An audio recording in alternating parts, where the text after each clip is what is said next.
E se a Akatsuki, que é a organização criminosa mais famosa dos mangás, fosse uma empresa? Como é que funcionaria a estrutura dela, o organograma, os pontos fortes e fracos? A gente vai fazer uma análise muito bacana do mundo de Naruto hoje. Salve galera, tudo na paz? Aqui é o Martin. Eu queria trazer um vídeo super diferente hoje, pegando a Akatsuki, que é uma organização criminosa do mundo de Naruto, super famosa no mundo dos mangás, e traduzir ela para uma linguagem empresarial. Tipo como se a gente estivesse aplicando aquelas matérias que a gente vê no curso de administração, no curso de gestão, mas dentro da Akatsuki. Então eu queria propor a gente fazer uma análise de como é que seria o organograma dessa empresa, da estrutura da Akatsuki, e quais que seriam os pontos fortes e pontos fracos. Tem um vídeo diferentão que eu queria trazer dessa vez para vocês. Bom, toda organização precisa de uma estrutura. Então, as empresas elas têm o chamado organograma, que é um gráfico, nada mais é do que divide as tarefas, as funções e o papel de cada um dentro da organização. Então, como é que a Akatsuki poderia se dividir dessa forma? Bom, a gente sabe que o objetivo principal da Akatsuki, na verdade, era capturar as bijus. Bom, era o que eles falavam para todo mundo. Inicialmente, além de capturar os bijus, eles queriam utilizar isso para controle ali de um grande poder militar e aí fazer muito dinheiro vendendo ali a sua força militar, mas por trás disso tinha um plano do Madara. Mas esquecendo toda a baguncinha aí dos objetivos da Akatsuki, eu vou dividir ela em 4 partes.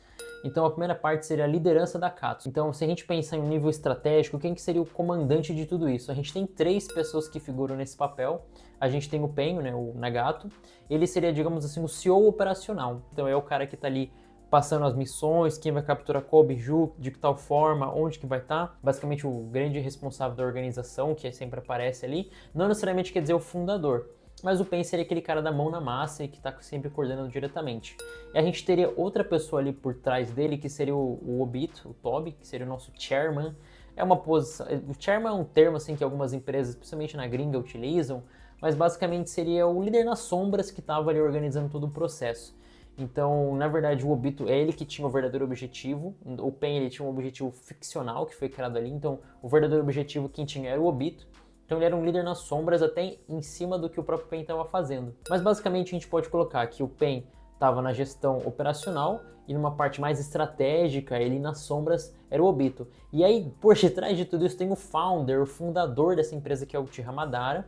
Foi o cara que começou com toda a proposta ali muito tempo atrás, que recrutou o Obito e que, tipo assim, criou as bases para essa organização chegar ali adiante. A gente pode falar que o Madara ele criou a visão inicial da organização, mesmo que ele não estava participando depois daquilo, porque ele morreu e tudo mais, e deixou a herança dele junto com o Obito. E aí, se a gente for pensar numa parte 2 da empresa, que seria a parte de administração e de apoio, a gente tem 3 pessoas aqui que a gente pode também citar. O Kakuzu, né? A gente viu em Naruto que ele é como se fosse tesoureiro, ele comenta algumas coisas que a Akatsuki tá precisando de dinheiro, aí ele até é o cara que manja aí das recompensas. Então o Kakuzu, que é aquele membro da Akatsuki lá, que era da Vila da Cachoeira, melhor falando, ele é basicamente o responsável por arrecadar o dinheiro. Então ele é o cara que junta a grana, arrecada aquele dinheiro e financia as operações da Akatsuki. Eu não sei para que eles precisavam de tanto dinheiro, sinceramente, é que acho que tem uma parte de pesquisa para achar onde estava cada biju que talvez fosse importante dinheiro. Outra pessoa importante seria o Zetsu, e aí a gente sabe que o Zetsu ele seria como o nosso diretor de inteligência e vigilância. Então ele é um cara que é especialista em coletar informações, em espionagem, em manipulação de eventos políticos. Então a gente viu que o Zetsu ele estava ali sempre observando tudo, até pelas habilidades dele, né? Ele já foi designado pelo Madara desde o começo para ser uma espécie de espião, de verificar tudo. E na verdade ele até mesmo tem a visão inicial do Madara, então ele, tipo assim, ele era garantido de que o plano realmente iria na direção correta. Então ele seria basicamente o cara da informação. Então muitas empresas têm departamentos de inteligência comercial, tem departamentos de dados. Então o Zetsu seria esse cara, o diretor de inteligência, que faria com que a organização pudesse se mover adiante ali, tendo as informações necessárias para que ela vá adiante. Então ele sabia de onde estavam as bijus, ele conseguia informações de ninjas importantes que seriam um risco para a organização. Eu acredito que ele tinha toda a noção dos esconderijos da Akatsuki, que sempre estava no lugar certo na hora certa. E aí a gente tinha o Pen, que na verdade a gente, além de ser ali o nosso CEO, a gente também pode considerar ele como o cara do recrutamento, porque pelo que a gente vê ali, o Pen ele foi muito importante para recrutar os membros da Akatsuki. A gente vê que quem trouxe o Pen foi o Obito, mas depois que o Pen assumiu a casaca ali da Akatsuki, o manto da Akatsuki, melhor falando, ele foi o cara que foi à frente e trouxe todo mundo. Ele trouxe ali mesmo a Conan, trouxe o Orochimaru e sempre de acordo com os padrões do que a Katsuki precisa. E aí numa terceira parte a operação. Então a operação nada mais é do que o que a empresa faz, do que a empresa realiza, do que a empresa executa. E aí nas operações a gente tem o Itachi e o Kisame, então eles seriam basicamente o esquadrão aí de táticas especiais e execução. Então o Itachi e o Kisame eles são uma dupla muito legal por eles terem uma inteligência de estratégia e força bruta. Então o Itachi é um cara, pô, o cara ele destrói qualquer um, então força bruta é com ele mesmo e o Kisame é a mesma coisa. Mas o Itachi ele tem aquela inteligência, aquela estratégia que consegue ser muito dinâmica e o Kisame é um cara muito versátil. Então para uma dupla, assim, digamos assim, o que essa empresa faz? Qual que é a operação dessa empresa? Basicamente sequestro, sequestro dos Jinchurikis, né? Então a gente pode falar que eles eram um dos esquadrões muito importantes para essa empresa. Outro, Hidan e Kakuzu. E aí, digamos assim, a gente pode falar que eles eram a dupla dos assassinatos e do financiamento, porque o Hidan e o Kakuzu parece que eles entravam em umas missõezinhas, umas side quests ali da Katsuki para fazer dinheiro, tanto que eles pegam aquele monge lá, que era amigo do Asuma e vão vender ele no mercado negro. Então eles fazem essas missões pagas e esses assassinatos para também manter a estrutura da Katsuki. A gente tem o Deidara e o Sasori, outra dupla, que aí trabalha com a guerra psicológica e com as armas especiais. Então o Sasori é um cara muito versátil, pô, é um cara que resolve de tudo. E o Deidara, assim, ele é um terrorista. Então o cara meter medo numa nação, numa cidade, como ele fez com a Vila da Areia, é super tranquilo. Tipo assim. Outro seria o Pen e a Conan, que aí eles são responsáveis da liderança e da coordenação. Então a Conan, tipo assim, ela é super versátil, também é quase como uma baita de uma espiã. E também tem todo o papel de comunicação que ela fazia pro Pen. E aí finalmente o Obito e o Zetsu, o Tobi, né, o Zetsu, que virou depois uma dupla da Katsuki, que aí são responsáveis da infiltração e da sabotagem. Então a manipulação política, desestabilização de vilas.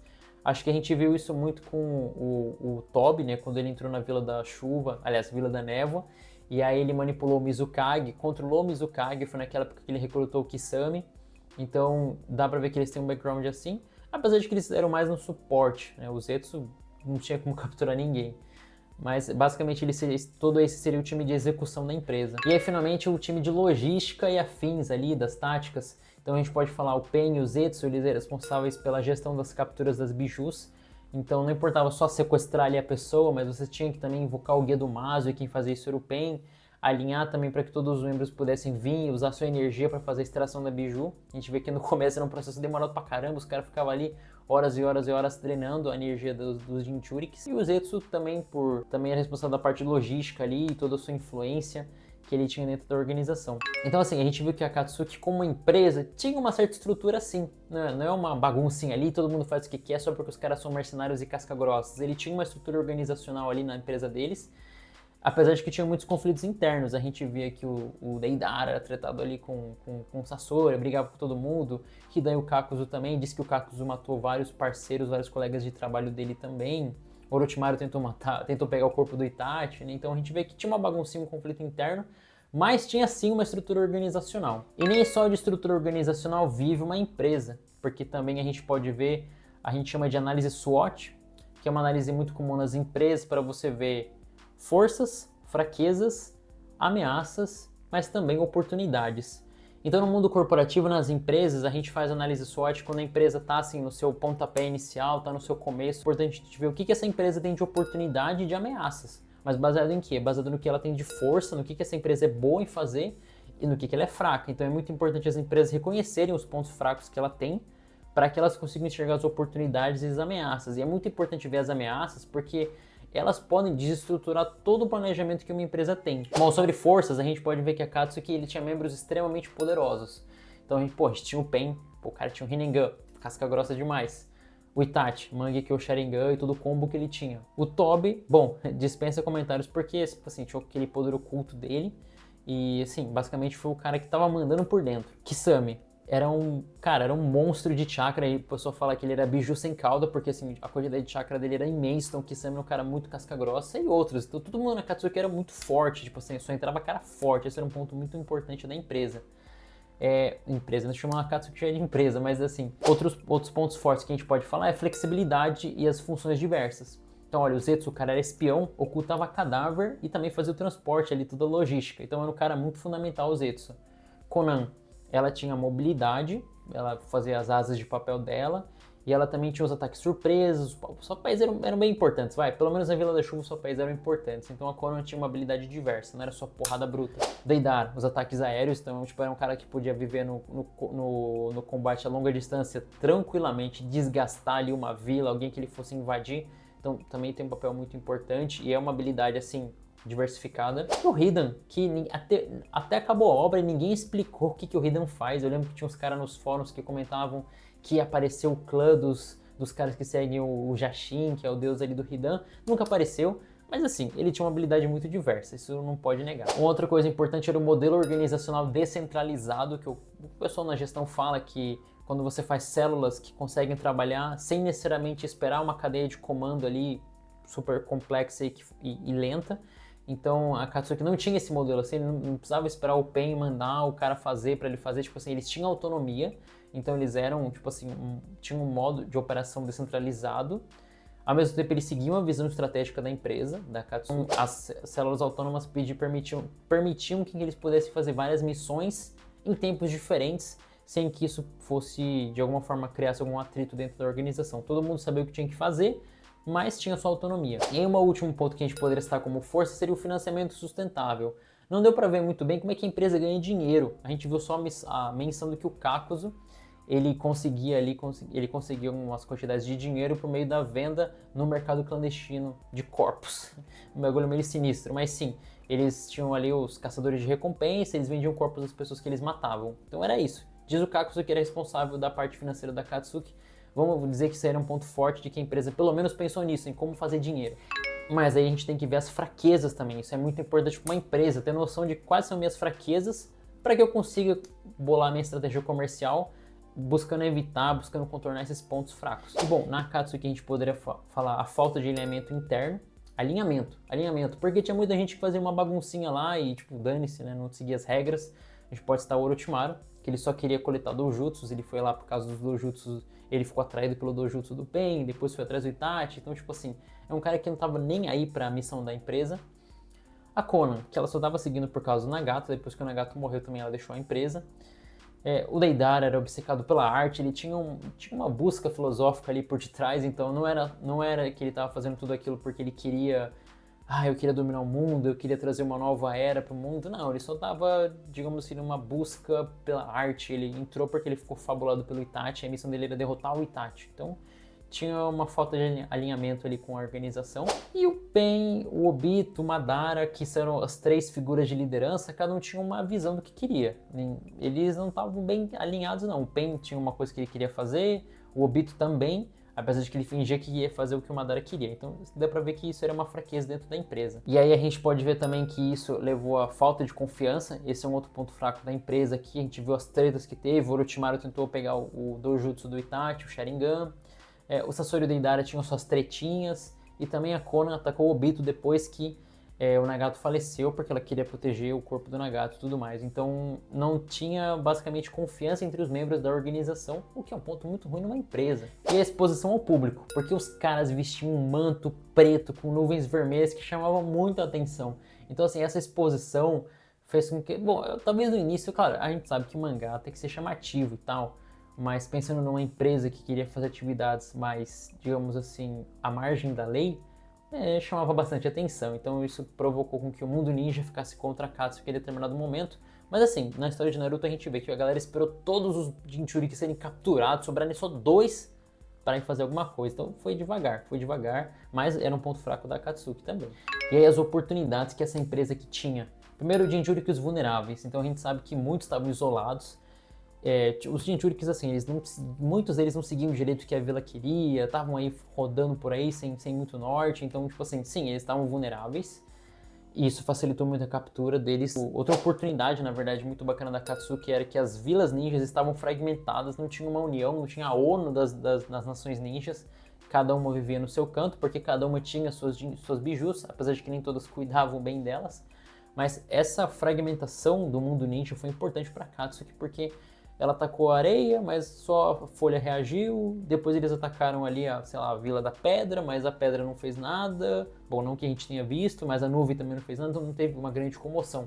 Só quando aconteceu a besteira de todas as outras bijus serem capturadas e faltarem 2, é que o mundo ninja fez alguma coisa. Então, oportunidade bem utilizada pela Akatsuki. A tecnologia ninja naquele momento, então a gente vê que em Boruto o mundo ninja avançou demais, então a tecnologia compensa muitas faltas que os ninjutsus tinham, mas naquela época não tinha tanto avanço tecnológico, então tipo assim, era um ponto forte, porque a Akatsuki tinha o quê?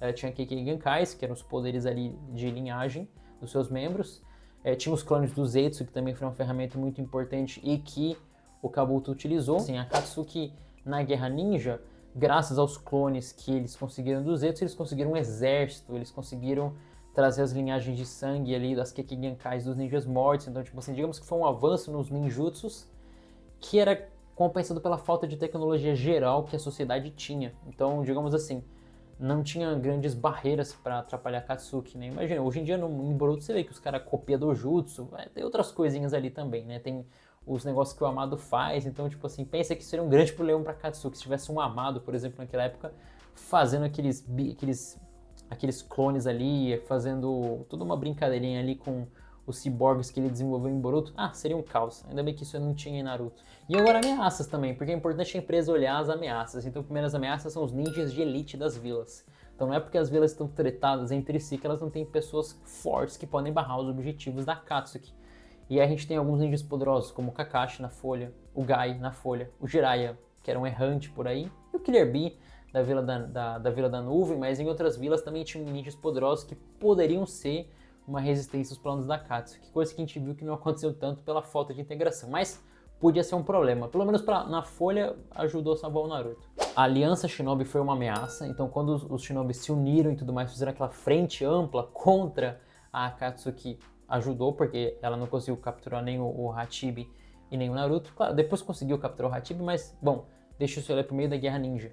A própria Akatsuki teve que se remodelar para conseguir capturar os outros dois, né? Então, digamos assim que isso foi uma grande ameaça para ela, o fato das vilas terem uma união. Os conflitos internos foram problemas, né? Como eu já falei aqui no vídeo, o Pen tinha uma visão, o Obito tinha outra, o Madara tinha outra. Então esse conflito interno foi uma grande ameaça para a empresa. As traições e deserções, a gente vê que ao longo da história da Akatsuki, o Orochimaru entrou e vazou. O Sasuke entrou em determinado momento, mas quando não lhe convia mais, também saiu e nem fez o trabalho direito porque ele não entregou o Oito Caudas, o Hachibi. E a Konan também foram membros que desistiram da organização, saíram da empresa ali no meio do caminho.